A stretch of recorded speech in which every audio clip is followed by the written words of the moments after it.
The mast goes up with brand new standing rigging from our friends at Viking Yachting. It's a much needed change from the original 4 decades old wirework, which is finally laid to rest. Afterwards, I try my hand at steam bending some teak trim, surprising even myself with great success.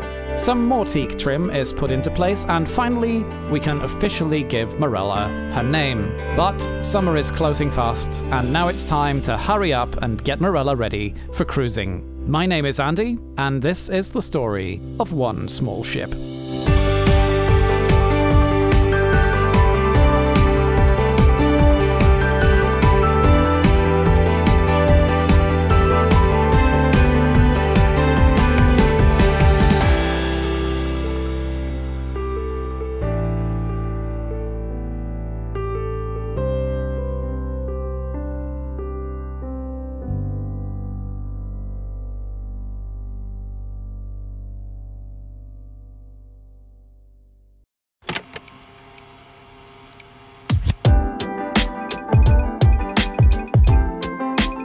It's been a couple days and a few things have happened. The sails are back up, so apart from tensioning and trimming the new standing rigging, Marella is more or less ready to sail now. Here inside the boat I've been working on the countertops for the galley and head, and I took the new galley countertop up to the local wood shop, but they were unable to fit me in until at the earliest the end of June, so that is out. So I decided to try my hand at cutting the hole for the icebox myself, and it came out all right. I used part of the old countertop to fabricate the lid for this, and while I still have to sand it down and laminate the new Formica on there, I think it came out good enough.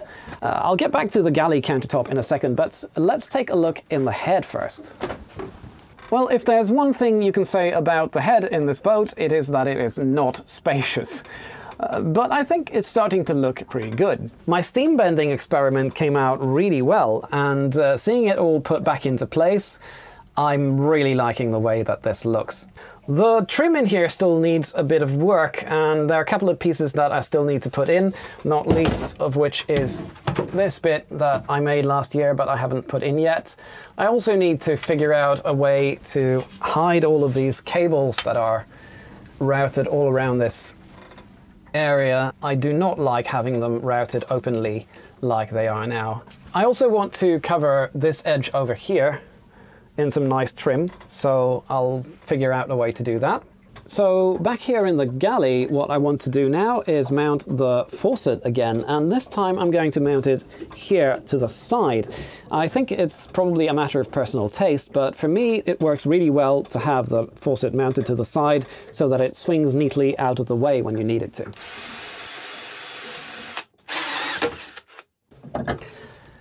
There, it feels really sturdy now, and a lot sturdier than it ever felt before the rebuild, so yeah, I'm pretty confident this is going to hold up really well. Now I just need to plop the sink back here and hook up the hoses, and then we'll have running water again. There's still a little fitting that's missing that I need to hook up the drain to the sink, but I'll take care of that tomorrow and then we'll be sorted. Now let's head back up to look at the companionway.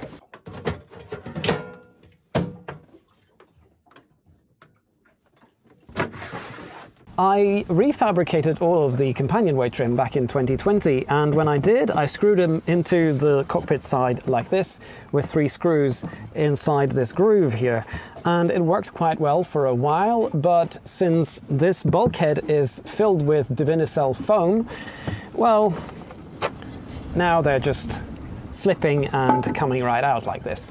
The other side is a little bit better, but it's starting to come out as well. So what I need to do is just drill it out a little bit and fill it with epoxy so that I can fasten these down properly. I also need to do the same with these holes here and here for the grab rails so that I can screw those down properly. So that's the next thing I want to do today, and tomorrow I can get back to working on hooking up the faucets again.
Yesterday I came down here to finish installing the new countertops and putting the sinks and faucets back in, but I got called away halfway through due to a little family emergency.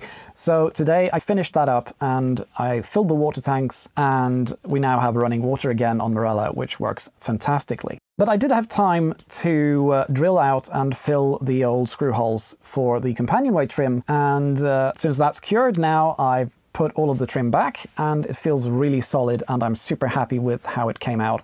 I even put the grab rails back in, and those haven't really been on the boat for the better part of a year or two, so I'm super happy that those are back on and they feel really strong and sturdy now. But the varnish on all of that trim really hasn't held up well at all. It's only 2 years old, but it looks really shoddy, and so I decided to just sand all of that varnish away. And this time I'm going to use some teak oil instead. And I was recommended this overhaul D1 teak oil. This apparently leaves a satin finish, and if you want, you can, after 48 hours, use the D2 on top of this, and that will leave you with a glossy finish. And so I'm thinking I'm going to try this first, and if I'm not happy with the satin finish, then I'll go and get the D2 as well. But let's start with this, so let's head up to the companionway and do that.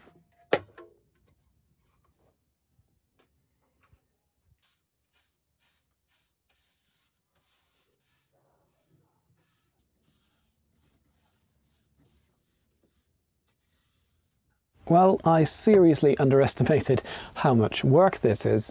The can recommends up to 30 coats and waiting 15 to 30 minutes in between each coat. And I have 4 coats on here now, and there's no way I'm going to have time for more because it's getting very late and I need to head home.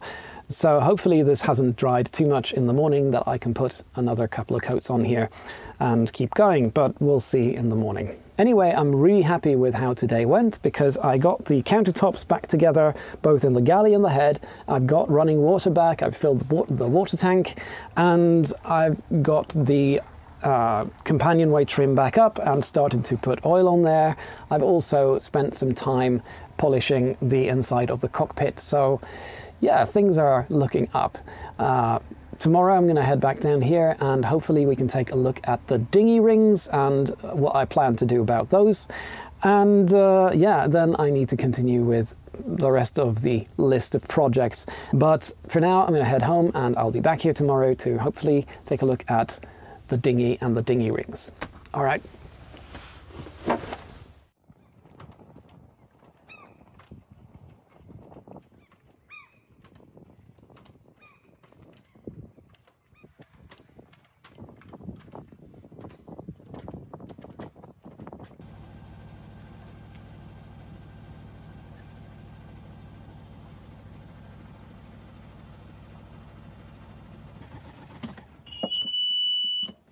Yesterday I came down to continue working on the companionway trim, and I think I ended up putting about 20 coats of teak oil on here in total, and it looks really good. We're really liking the satin finish, so I think we're going to keep it like that. But today we've moved the boat to get better access to the transom so that we can install and adjust the dinghy rings. The rings came with this strap, and that's supposed to go on the end of the ring like this, and then I think you're supposed to thread it through. And then you simply connect the other ring to the strap on this end. And then you won't have to worry about the rings falling out.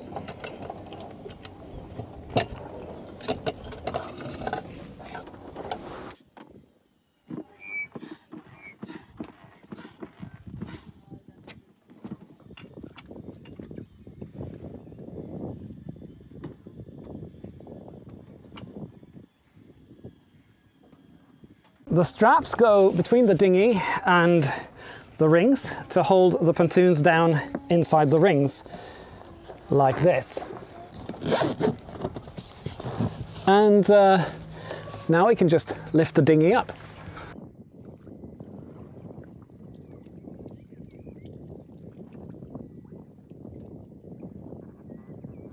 Dinghy rings don't tell you how to secure the dinghy in the upright position like this, so I've had to work out my own solution to that.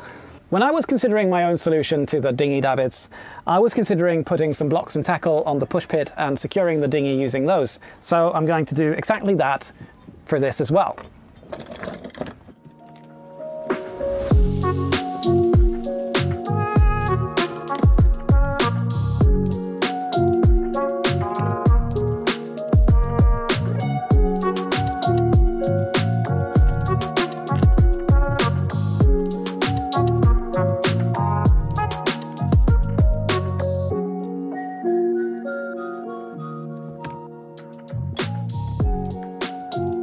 To secure the blocks to the push pit, I'm going to use these eye blocks on these brackets, and these clamp onto the 25mm pipe of the push pit, and then the eye bolts get screwed on there.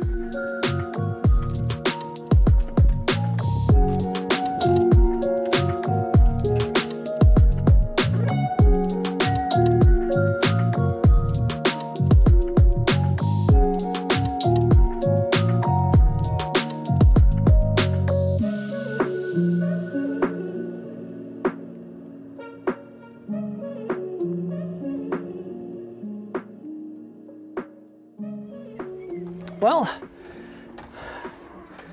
I think this needs a slightly thicker gauge line, but other than that, I think this is going to do great. This is 4mm, I think I want 6mm for this. Now we have to sail around it with these for a bit and see how they work out. But yeah, I have high hopes.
Wow, oh, that's such a beauty. I had to put the camera down to wave to them. So beautiful, oh my goodness. Today I'm actually out, I'm heading down the river to look at something that, well, it's going to be a fun surprise, but it's not going to happen this year.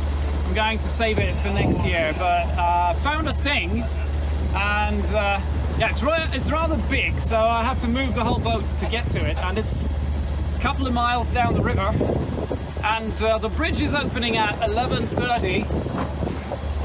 It's now 10:25, so I'm doing about 7 knots right now, which is really good. I'm motoring and I have the genoa out, and I'm going downwind, and yeah, I'm coming up on the big suspension bridge, and then a couple of miles further down the river is the new bridge, and I'm supposed to radio them on channel 9 to request an opening, but they only open it at 11:35, and only if they have had one request, at least one request. So I'm going to wait a little while to make sure that I get there in time, and yeah, we shall see. Passing the East India trader Gothenburg, which is moored here currently, but they are about to go on a journey. I'm not sure exactly where, but down the European coast, I think. First to Stockholm and then on south. I remember when it was being built, it was quite a project, and yeah, some neighbours of ours were actually involved in it. Getting a little bit tight on time, but I think I'll make it. It's 5 minutes to 11, and 11:35 is when they open the bridge. Well, there's the bridge, and it appears I'm going to make it. If I can dodge all these ferries. Look at that, the pylons are just touching the clouds. Well, it's 11:35 and I've been circling here for a while, so bridge should be opening any second. I met this Dutch couple on the boat ahead of me now. They're going to the East Coast apparently. And there's the bell. Bridge is opening.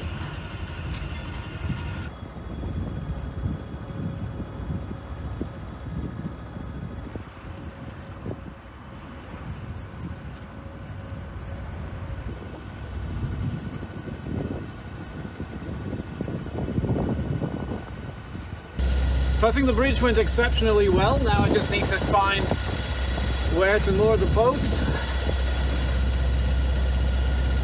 at the place I'm going to, which should be right around here. And these docks full of old ships and wrecks and boats, old and new. Mostly old. Well, here we are. This is such a beautiful place.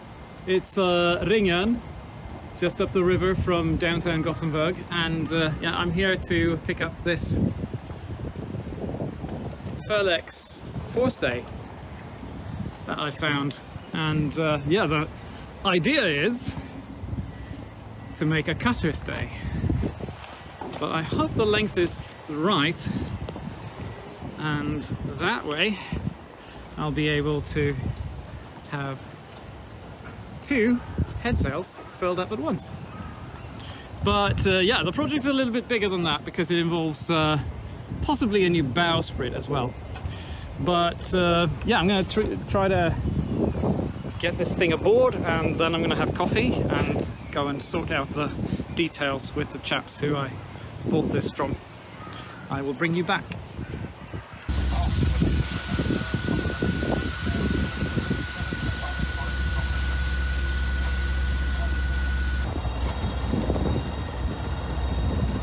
By an absolutely bonkers coincidence, turns out that today is actually the day that the Göteborg leaves for their next journey, wherever it's going. So yeah, they are about to leave, well, now at 3:30 in the afternoon, and there's supposed to be a salute, a cannon salute at 4 and stuff. So yeah, I seem to have gotten caught up in this since I was up the river today, and of course I was a bit on my way back out, and when I heard that the ship was leaving, obviously I turned right round, and now I'm heading back to see them off. This is brilliant. I did not expect this today. Fantastic. There's a lot of boats out waiting for the ship to leave, both ahead of me and behind me. Well, there are so many people out. How lucky am I to have gotten caught up in this?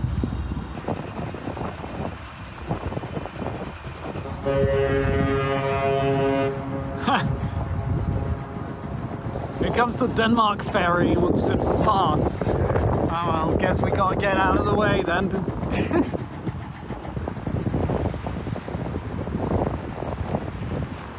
We could have been a bit luckier with the weather. Ooh, there's a nice squall coming from down the river. Ugh. It's 5 minutes to 4, so the salute should happen any minute now.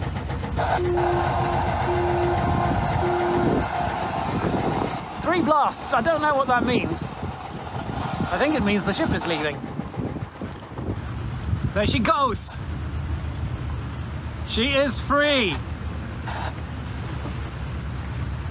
And I need to watch where I point my boat. The rain has let up a little bit, but it's still pouring down.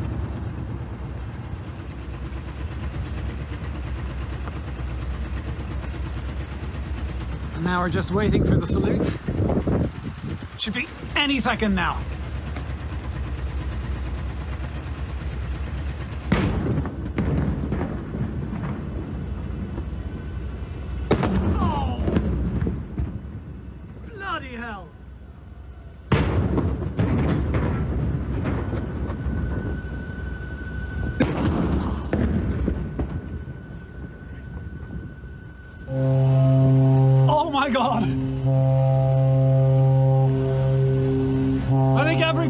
My body just shook. Jesus Christ! Ah! And the rain is back. Oh my goodness. Woo! Well,